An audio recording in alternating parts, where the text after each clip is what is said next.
ঠিক আছে, সেক্ষেত্রে আমরা ভেক্টরটাকে ইনক্লুড করে যদি অন্যান্য কোনো চ্যাপ্টারের সাথে ইনক্লুড হয়, তারপর আমরা ইনক্লুড করে 1 থেকে 4 পর্যন্ত দিয়ে দিলাম। এখান থেকে বৃত্ত থেকে তুমি প্রশ্ন পাবে, সরলরেখা থেকে পাবে, ম্যাট্রিক্স ও নির্ণয় থেকে তো পাবে।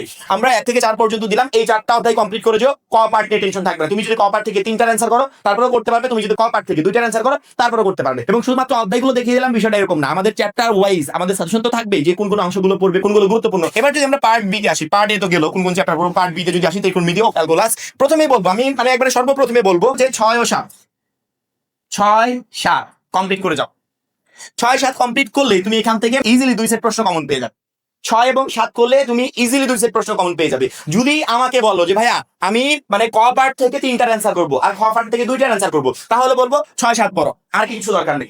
এখন মনে করতে পারো ভাইয়া ত্রিকোণমিতির বিষয়গুলো অনেক কঠিন লাগে, ত্রিকোণমিতি করতে চাই না, কোনো প্রবলেম নাই, 9-10 পড়ো।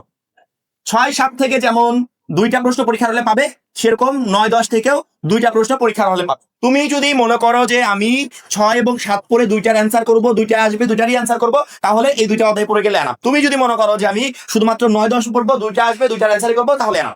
এখন যদি চিন্তা ভাবনা করো, মানে এরকম চিন্তা ভাবনা যদি থাকে যে খ পার্ট থেকে আমার প্রশ্ন আসবে 4টা, আমি এখান থেকে 3টার অ্যান্সার করবো, আর এই ক পার্ট থেকে আমি অ্যান্সার করবো 2টার, সেক্ষেত্রে আমি তোমাকে বলবো যে তুমি 7, 9, 10 এই 3টা চ্যাপ্টার পড়বে, এখান থেকে 3 সেট প্রশ্ন ইজিলি কমন পেয়ে যাবে। কি মানে আমাদের উচ্চতর গণিতের যে চ্যাপ্টার গুলো ছিল প্রথম পত্রে, এখন কিছুটা একটু সহজ মনে হচ্ছে না, মানে একটা গুছালো পরিবেশে চলে আসছে। এতদিন কিন্তু এলোমেলো ছিল।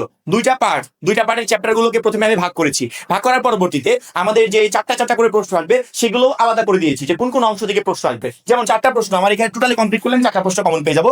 তবে কোন শিক্ষার্থী যদি মনে করে যে ক পার্ট থেকে 3টার অ্যান্সার করবো, খ পার্ট থেকে 2টা করবো, সেক্ষেত্রে 3টা কমন পাওয়ার জন্য 1 থেকে 4 নম্বর অধ্যায় পর্যন্ত সুন্দর করে কমপ্লিট করে গেলেই হবে।